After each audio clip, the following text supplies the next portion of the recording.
네, 이제 오늘 우리가 읽었던 시편 62편은 다윗이 어려웠을 때 그런 상황 가운데 쓴 시입니다. 다윗은 자신의 아들이었던 압살롬의 칼을 피해서 달아나던 중에 썼던 그런 시입니다. 영원히 자신의 편이 되어줄 거라고 믿었던 압살롬, 그 아들의 칼을 피해서 달아나야 하는 다윗 왕의 마음은 어떻겠습니까? 제가 만약 다윗 왕이었다면 정말로 복잡한 마음이 들었을 것 같습니다. 사랑하는 그 아들이 안타깝게도 자신을 쫓아간다고 생각했을 때 마음이 좀 복잡했을 것이고 또 안타까웠을 것이고 또 한편에서는 배신감도 느꼈을 것 같습니다. 아들이 날 죽이려고 하다니 라고 이렇게 생각을 했을 것 같습니다.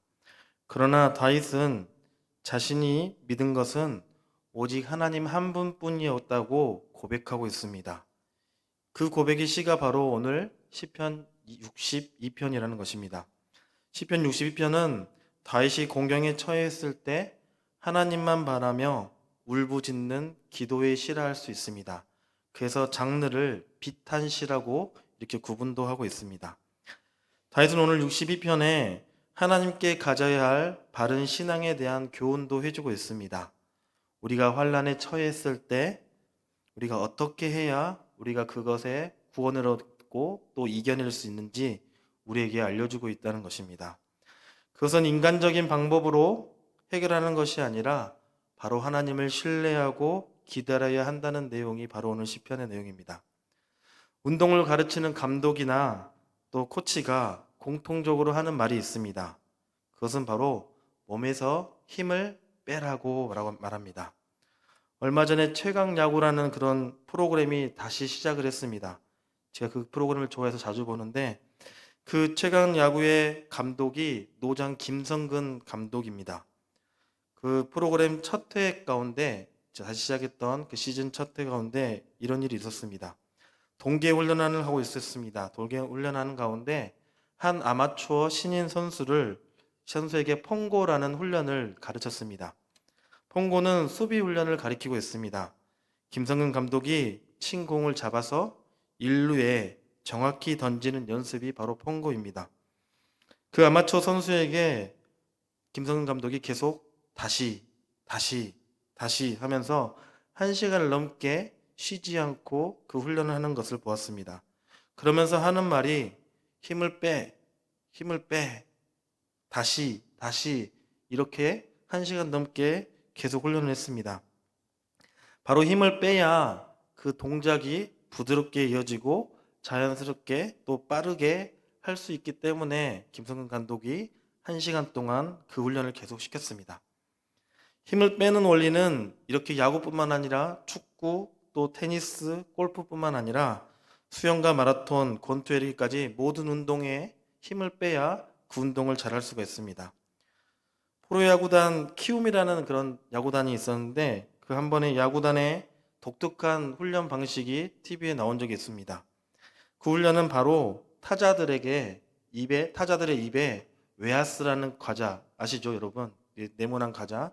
저도 많이 좋아했었는데 그 웨하스의 과자를 입에 물고 타격 연습을 하라고 했던 겁니다. 이 훈련은 몸에서 힘을 빼기 위한 방법 중에 하나의 훈련이었습니다. 입에 문 과자가 부서지지 않도록 힘을 뺀 채 야구 배트를 휘두르라는 그런 것에 의미를 가졌습니다. 이렇게 운동뿐만 아니라 우리가 힘을 빼야 하는 원리가 또 어떤 곳에 있겠습니까? 우리는 어렸을 때부터 힘을 쓰는 방법을 많이 배웠습니다. 힘을 잘 써야 우리가 상대를 이길 수가 있고 세상에서 승리할 수 있다면서 우리뿐만 아니라 우리 자녀들에게도 힘을 쓰는 방법을 많이 가르치기도 합니다. 때로는 그것이 돈으로 될 수도 있고 때로는 권력으로 때로는 지식과 또 학위로 힘이 될 만한 모든 것을 동원해서 상대방을 제압해야 한다라고 우리는 가르치기도 합니다. 그래서 어렸을 때부터 힘을 쓰는 것만 배워서일지라도 모르겠지만 우리가 운동을 할 때 쉽게 힘을 빼는 것이 정말로 어려운 것 같습니다. 그래서 어떤 사람들은 힘 빼는 데만 3년이 걸렸다는 이야기도 한 사람도 있습니다. 왜냐하면 우리가 힘을 주는 일에만 익숙해져 있기 때문입니다. 우리가 힘들 때 힘을 빼야 다시 힘을 낼 수 있는 것이 그런 방법이 있는데 우리는 끝까지 힘을 빼지 않고 힘만 쓰려고 하다 보니까 우리의 삶이 너무 힘들기도 하는 것 같습니다. 성경 인물 중에서 가장 힘센 사람 하면 누가 생각나십니까? 대부분이 삼손 이렇게 생각하실 것입니다. 저도 그렇게 삼손이 가장 많이 생각납니다. 그렇다면 가장 힘센 사람 말고 가장 힘을 많이 썼던 사람이라고 하면 누구를 뽑으시겠습니까? 구약의 인물 중에 있는데 다양한 의견도 있겠지만 저는 야곱이 생각났습니다. 야곱은 태어날 때부터 쌍둥이 형 에서의 발꿈치를 이렇게 붙잡고 또 태어났습니다. 장자권을 얻으려고 팥죽을 쓰느라고 힘을 썼고 아버지 이삭에게 축복 기도를 받으려고 짐승의 털을 온몸에 붙이느라고 힘을 썼기도 했습니다. 또한 형 에서를 피해 도망 다니느라고 힘을 썼고 외삼촌 라반의 집에서는 재산을 모으려고 짐승의 색깔을 맞추느라 힘을 쓰기도 했습니다. 이렇게 평생을 힘쓰는 일만 하고 살았던 야곱은 마지막 고백에서 이렇게 이야기합니다. 창세기 47장 9절 말씀에 보면 야곱이 바로에게 아뢰되 내 나그네 길의 세월이 130년이니이다. 내 나이가 얼마 못 되니 우리 조상의 나그네 길에 연조에 미치지 못하나 험악한 세월을 보내었나이다 하고 라고 표현하고 있습니다. 야곱의 고백을 보면요. 인생은 참 허무하다는 것을 깨닫게 됩니다. 그는 평생에 힘을 쓰는 일을 했대 살았으면 내가 이렇게 힘을 써서 살았더니 내가 참 잘 살았다. 멋진 삶을 살았다. 이런 고백이 돼야 되는데 그러나 야곱의 고백에는 힘써 사는 그런 삶의 결과가 험악한 삶이었다라고 고백을 합니다. 참 안타깝고 마음이 아픈 고백이라 할 수 있습니다. 에스겔 47장에 보면 성전 문지방에서 흘러나온 물이 발목에 적시고 또 그 다음에 무릎까지 차오르고 또 나중에는 허리까지 잠기고 그래서 헤엄을 칠 만한 물이 되었다고 기록되어 있습니다. 우리가 발목을 젖시면 찰랑찰랑 이렇게 물장구를 치느라 다리에 힘을 주게 됩니다. 무릎까지 차오르면 걸음을 제대로 걸을 수 없기에 안간힘을 쓰면서 한 걸음 한 걸음 내딛게 됩니다. 허리까지 물이 잠기게 된다면 물살에 휩쓸려 가지 않으려고 우리는 온몸에 힘을 써야 합니다. 그런데 과연 그렇게 해서 우리가 물살을 이겨낼 수 있겠습니까? 힘을 쓰면 쓸수록 우리는 어떻게 중심을 잃게 되고 또한 넘어지게 되며 끝내는 휩쓸리게 되고 말게 되는 것입니다. 물살에서 자유로울 수 있고 물살을 가로지르며 건너갈 수 있는 방법은 결국 헤엄을 쳐야 하고 헤엄을 치려면 우리는 몸에서 힘을 빼야 합니다. 물에 내 자신을 내어 맡겨야 한다는 것입니다. 그렇지 않으면 우리는 물살을 견뎌낼 수 없고 이겨낼 수도 없습니다. 우리의 삶도 마찬가지입니다. 인생의 물살 가운데 고난의 물살 가운데 우리가 그것을 건너가려면 이겨내려면 우리가 힘을 써야 한다고 배웠지만 엄밀히 말하면 우리가 힘을 빼야 하고 고난의 물살에 나를 내어 맡겨야 한다는 것입니다. 한 여객선에서 일어난 일입니다. 한 여성 고객이 여객선에서 내리는 도중에 발을 헛디뎌서 바다에 빠졌습니다. 사람들은 놀라서 발을 동동 구르면서 안타까워했습니다. 저기 보니까 선원들이 있었습니다. 그 선원들은 물에 빠진 그 여인을 즉시 건지지 않고 그냥 지켜만 보고 있었습니다. 사람들은 선원들에게 왜 빨리 구조하지 않냐 화를 내기도 하고 심지어 욕을 하는 사람도 있었습니다. 그때 물에 빠진 여인이 물속으로 한 번, 두 번 이렇게 들어갔다 나왔다 하니까 그 순간 한 선원이 다이빙을 해서 물에 뛰어들어가 그 여인을 건져 올랐습니다. 사람들은 그 선원에게 왜 처음부터 빨리 구하지 않았느냐라고 하마터면 이 여인이 죽을 뻔했지 않았냐라고 항의를 하고 비난을 했습니다. 그때 여인을 구한 선원이 이렇게 이야기를 합니다. 사람이 물에 빠지면 자기 힘으로 살아보겠다고 안간힘을 쓰게 되는데 그때 그 여인을 잡으면 나도 같이 물속에 빨리 빨려 들어가게 됩니다. 그래서 그 여인이 힘이 빠질 때까지 저는 기다렸던 것입니다. 라고 말했습니다. 우리는 힘이 빠지면 죽는다고 생각하지만 결국 힘이 빠져야 우리는 살 수 있습니다. 구약에서 요셉은 보디발의 아내 때문에 모함을 당했고 끝내 감옥까지 갇히게 되었고 그는 그랬음에도 불구하고 아브는 힘을 쓰지 않고 그냥 하나님의 때를 기다렸습니다. 이삭 역시도 자신의 우물을 블레셋 사람에게 전부 빼앗겼어도 되찾으려고 싸움을 하고 안간힘을 쓰지 않았습니다. 오히려 힘을 빼면서 하나님의 섭리에 맡겼고 하나님의 이끄심에 자신을 내어 맡겼습니다. 이삭이나 요셉은 자신들이 힘쓴다고 이 고난을 이겨낼 수 있는 것이 아니고 하나님께서 가장 선하신 길로 이끄시는 것임을 확신하면서 몸과 마음에서 그는 힘을 모두 빼었던 것입니다. 야곱이 약곡강에서도 주의 천사와 싸우다가 환도뼈가 부러진 것은 결국 하나님께서 야곱에게 이제 그만 힘을 쓰라 하고 이렇게 부러뜨린 것입니다. 그리고 환도뼈가 부러지는 그 역사를 통해서 야곱은 마침내 힘을 빼고 형 에서와 화해를 하며 제2의 인생을 살아갈 수가 있었습니다. 모세도 역시 힘을 빼는 생활을 했습니다. 모세는 힘을 빼는데 무려 40년이나 걸렸습니다. 젊은 혈기와 힘을 빼지 못했던 모세는 모든 것을 힘으로만 해결하려고 했습니다. 그래서 그는 애굽 사람을 쳐서 죽인 적도 있었습니다. 히브리 사람까지 다투게 되었는데 잘못한 사람에게 어찌 내가 동포를 치느냐라고 묻자 히브리 사람은 출애굽기 2장 14절에 이렇게 이야기합니다. 그가 이르되 누가 너를 우리를 다스리는 자와 재판관으로 삼았느냐 내가 이 애굽 사람을 죽인 것처럼 나도 죽이려느냐 모세가 두려워하여 이르되 일로 탈로 되었도다. 모세를 많이 두려워하는 모습을 보게 됩니다. 하나님 모세의 혈기와 힘을 빼기 위해 이렇게 40년 동안 모세를 광야에 내보내셨습니다. 광야는 결국 힘을 키우는 훈련을 받는 곳이 아니라 오히려 힘을 빼는 훈련을 받는 곳이 광야였다는 것입니다. 우리가 생각해보면 힘을 키우지 못해서 범하는 실수보다 힘을 빼지 못해서 범하는 실수가 더 많은 것 같습니다. 인간이 넘어지는 것은 힘이 없기 때문이 아니라 힘을 빼지 않기 때문입니다. 즉 힘을 빼지 않으려고 교만함이 바로 자기 자신을 스스로 넘어뜨리고 만다는 것입니다. 오늘 본문 5절에 보면 다윗은 나의 영혼아 잠잠히 하나님만 바라라 물은 나의 소망이 그로부터 나오는도다 라고 고백하고 있습니다. 다윗은 자신의 영혼에서 잠잠히 하나님만 바라보며 힘을 빼고 있음을 우리가 또 알 수 있습니다. 그러면서 6절과 7절에 오직 그만이 나의 반석이시요 나의 구원이시요 나의 요새이시니 내가 흔들리지 아니하리로다.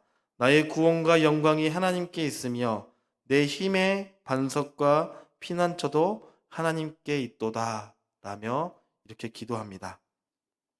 다윗은 반석이시고 구원이시고 요새이신 하나님께 나의 구원과 영광이 모두 하나님께 있음을 고백하면서 더 이상 나는 인간적인 힘이 아닌 하나님의 힘으로 재무장 되기를 원합니다 라고 기도하고 있습니다. 그리고 8절에 백성들아 시시로 그를 의지하고 그의 앞에 마음을 토하라 하나님은 우리의 피난처시로다 라고 고백하고 있습니다. 백성들아 하나님을 의지하고 하나님 앞에 마음을 토해라. 우리의 힘으로 우리의 생각으로 하지 않고 바로 하나님을 의지하라는 것입니다. 우리는 내가 직접 힘을 써야 뭔가를 이룰 수 있다라고 생각합니다. 그래서 어떤 것을 집착하기도 하고 연연하기도 하며 강박관념에 휩쓸리기도 합니다. 그러다 보니 우리는 지치기도 하고 삶의 방향이 틀어지기도 하며 힘이 실리지 않기도 합니다. 힘을 쓰는데도 힘이 실리지 않는다는 그 원리를 우리가 깨닫는 것이 중요합니다. 그런데 그 원리를 깨닫고 빨리 힘을 빼야 하는데 그게 말처럼 우리는 쉽지 않습니다. 오히려 더 큰 힘을 힘쓰면서 우리가 스스로 해결하려고 합니다. 우리는 말로는 자기를 비움하고 또 내려놓음을 이야기하지만 실제로는 우리는 힘을 빼지 못하고 있습니다. 오히려 자기 채움과 움켜잡음으로 우리는 삶을 살아가고 있습니다. 자기 스스로의 힘을 앞세우는 사람들의 특징이 있습니다. 그것은 하나님의 역사와 도우심을 믿지 못한다는 것입니다. 이사야 58장은 하나님께서 기뻐하시는 금식을 말해줍니다. 이스라엘 백성들은 금식을 하고 마음을 괴롭게 하면서 자신들의 힘씀과 노력으로 하나님 앞에 나아가려고 하지만 하나님께서는 그들에게 이사야 58장 6절과 7절 말씀에 내가 기뻐하는 금식은 흉악의 결박을 풀어주며 멍에의 줄을 끌어주며 압제당하는 자를 자유하게 하며 모든 멍에를 꺾는 것이 아니겠느냐. 또 줄인 자에게는 내 양식을 나누어 주며 유리하는 빈민을 지배드리며 헐벗은 자를 보며 입히며 또 내 골육을 피하여 스스로 숨지 아니하는 것이 아니겠느냐라고 말씀하고 계십니다. 즉 하나님께서 기뻐하시는 것은 힘써서 뭔가를 하려는 것이 아니라 오히려 풀어주고 끌어주며 자유하게 하고 꺾는 것이라고 말씀해주고 있습니다. 나의 공로, 나의 힘씀을 통해 하나님 앞에 나아가고 하나님을 기뻐하시는 것이 아니라 오히려 그 힘을 내려놓고 하나님의 도우심을 바라는 것이 오히려 하나님을 기뻐하시는 일이라고 말씀해주고 있습니다. 신약에서 바리새인과 서기관들이 왜 예수님께 책망을 받습니까? 너무 힘을 쓰려고 했었기 때문입니다. 자신들의 의를 내세우는 것이 없으면 외식을 해서라도 힘을 쓰려고 했고 결국 자기들도 힘들고 예수님의 얼굴도 찌푸리게 했던 것입니다. 황소 앞에 선 개구리라는 동화가 있습니다. 황소는 개구리를 위협하지도 않았는데 개구리는 왠지 두려워서 황소 앞에서 몸에 힘을 주어 자기 몸을 부풀렸습니다. 그리고 결국 그 개구리는 배가 터져서 죽게 되는 이야기가 있습니다. 힘만 주면 그것이 최선이라고 생각하는 우리의 어리석은 삶의 모습을 보여주는 이야기입니다. 예수님은 역시 힘을 빼시면서 이 땅의 사역을 감당을 했습니다. 하나님으로서 신으로서 힘을 빼시고 인간의 몸을 입고 이 땅에 오셨습니다. 예수님은 충분히 왕으로 권력을 가질 수 있음에도 불구하고 힘을 빼시고 오히려 섬김의 자리, 낮은 자의 자리에 서셨습니다. 그리고 생명의 힘까지도 빼시면서 십자가의 죽으심을 선택하셨습니다.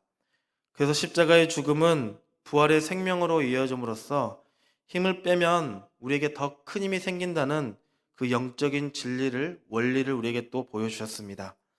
예수님을 믿는 우리들은 조금도 힘을 빼지 않으려고 하고 오히려 권력을 사랑하고 대접을 받고 박수를 받는 일에만 관심하고 있진 않은지 우리가 생각해 보았으면 좋겠습니다. 내가 자꾸 힘을 쓰려고 한다면 성령님은 더 이상 우리에게 역사하지 않으실 것입니다. 신앙은 내가 힘을 쓰는 것이 아닙니다. 나는 힘을 빼고 성령의 역사를 기다리는 것이 바로 우리의 신앙이라는 것입니다. 오늘날 한국교회가 왜 이렇게 어려움을 겪는 것일까라고 생각해 본 적이 있습니다. 코로나와 같은 여러 원인도 있겠지만 그 중에 한 가지는 인간적인 힘을 빼고 성령의 역사에 우리와 교회를 내어 맡겨야 하는데 우리는 인간적인 방법으로 부흥을 이루려고 했고 세상 것에 관심을 더 두었고 인간적으로 힘을 쓴 결과가 아닐까라는 생각을 해본 적이 있습니다. 여기서 인간의 힘이라고 말하는 것은 다른 말로 표현하자면 자기 욕심일 가능성이 크고 자기 자존심을 앞세우는 경우라고 말할 수가 있습니다. 그런데 욕심과 자존심을 위해 힘을 쓰지만 근데 그 욕심과 자존심 때문에 일을 이루지 못하는 경우가 많습니다. 우리는 매사에 너무 잘하려고 하고 누군가에게 인정을 받으려고 힘을 쓰게 되면 우리는 빨리 지치게 됩니다. 그리고 내가 노력한 만큼 성과가 없으면 마음에 단단한 돌덩이가 같은 것들이 있는 것처럼 느껴지며 답답해합니다. 그래서 우리는 스트레스를 쌓이기도 하고 화병이 일어나기도 합니다. 스트레스와 화병을 치료하는 방법은 영과 육에 우리가 힘을 빼는 것이라 할 수 있습니다. 우리가 릴렉스 이렇게 말을 많이 합니다. 그 말을 자주 할 때가 많은데 그 말은 결국 우리에게 힘을 빼라는 것입니다. 힘을 쓰다가 빨리 지쳐서 포기하는 것보다 차라리 힘을 빼고 천천히 가는 삶이 바로 지혜로운 삶이라 할 수 있습니다. 제가 파라과이 한인교회에 있을 때 교회에 테니스장이 있었습니다. 일주일에 2번 저녁에 교회 청년에게 테니스를 배운 적이 있었습니다. 한 번은 당시 한 65세 장로님과 함께 테니스를 쳤는데 그분은 전혀 힘을 안 들이고 그동안 했던 구력으로 테니스를 치셨습니다. 저는 당시 30대 후반이었습니다. 테니스가 초보였지만 야구를 좋아해서 맞추는 것은 잘하기 때문에 저에겐 좀 자신이 있었습니다. 그런데 테니스 공이 제 생각대로 잘 가지 않았습니다. 맞추기는 잘 맞췄는데 오히려 힘을 더욱더 강하게 주다 보니까 그렇게 라켓을 휘둘러다 보니까 공이 제가 생각한 대로 가지 않고 붕 뜨기도 하고 매트에 꽂혀버리는, 자주 걸리기도 하는 일이 있었습니다. 결국 저는 이리저리 뛰어다니며 열심히 공을 치는데 힘쓰고 있었지만 저는 장로님보다 더 먼저 지쳐서 넘어지고 말았습니다. 장로님께서 저에게 경기가 끝나고 이렇게 조언해 주셨습니다. 테니스는 힘을 써서 스윙할 때가 있고 힘을 빼고 정확히 스윙이 필요할 때가 있다고 말씀해 줬습니다. 계속 힘써서 그냥 넘기는 것이 아니라고 말씀해 주셨습니다. 힘을 써야 할 때가 있고 힘을 빼야 할 때가 있는데 우리는 그것을 잘 구분하지 못합니다. 그래서 정작 영적인 충만을 위해서 우리가 힘써야 할 때는 힘을 쓰지 않고 육적인 땅의 일에만 힘을 쓰고 있음이 우리에게 안타까운 일이라는 것입니다. 신앙은 육신의 힘을 빼고 영적인 힘을 키우는 일인 것입니다. 다시 한번 생각해 보면 인간의 힘씀은 언제나 죄 지을 생각만 하고 있는 것 같다는 생각도 듭니다. 헛쓰고 헛된 힘씀이 많다는 것입니다.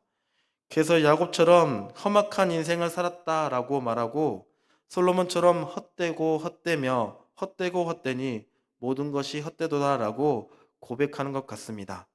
사실 우리가 이 땅에서 이루려고 한들 얼마나 많이 이루겠습니까? 우리가 가진들 얼마나 많이 가질 수 있겠습니까? 우리가 힘을 빼고 하나님만 바라보며 하나님의 도우심을 바라며 살아가시기를 바랍니다. 하나님께서 우리를 통해 이루시도록, 하나님께서 우리에게 복을 주시도록 각자의 마음에 하나님을 모시고 살아가시기를 바랍니다. 이 세상에서 가장 약한 사람은 바로 자기의 힘으로 살려고 힘을 주는 사람이고, 가장 강한 사람은 힘을 빼고 하나님의 도우심으로 살려는 사람입니다. 바라기는 인간적인 힘을 빼고 영적인 힘을 키우기 바라며 자기의 힘으로 살려고 발버둥 치지 마시고 하나님의 힘으로 무장함으로써 날마다 승리와 기쁨으로 충만한 삶을 살아가는 저와 여러분이 되시기를 주님의 이름으로 간절히 축복합니다. 기도하겠습니다. 사랑의 하나님, 감사와 찬양을 드립니다. 하나님, 다윗은 어려운 상황 가운데 특별히 사랑하고 믿었던 아들 압살롬의 반역에 피해 도망자의 모습을, 그 도망자의 모습에서 다른 것보다 오직 나의 반석이시고 나의 소망이시고 나의 구원이신 하나님을 의지하며 나아가겠습니다라고 고백하고 있습니다. 하나님, 우리의 삶을 돌이켜봅니다. 나의 삶은 하나님을 바라보며 의지하며 나아가는 삶이었는지, 아니면 세상 것이 좋아서 세상을 바라며 살아가는지, 어떤 문제가 닥쳤을 때 인간적인 방법으로, 내 방법으로 해결하고 한 것은 아닌지 이 시간 한번 생각해 보게 됩니다. 오직 나의 구원과 소망은 하나님께 있습니다. 나의 피난처가 되시고 나의 반석이 되시고 나의 구원이 되시는 그 하나님을 날마다 의지하며 살아가겠습니다라고 날마다 고백하며 승리하는 삶을 살아가도록 우리의 마음을 하나님 주장하여 주시옵소서. 이 모든 말씀 우리를 구원하신 우리 주 예수 그리스도의 이름으로 간절히 기도드리옵나이다. 아멘.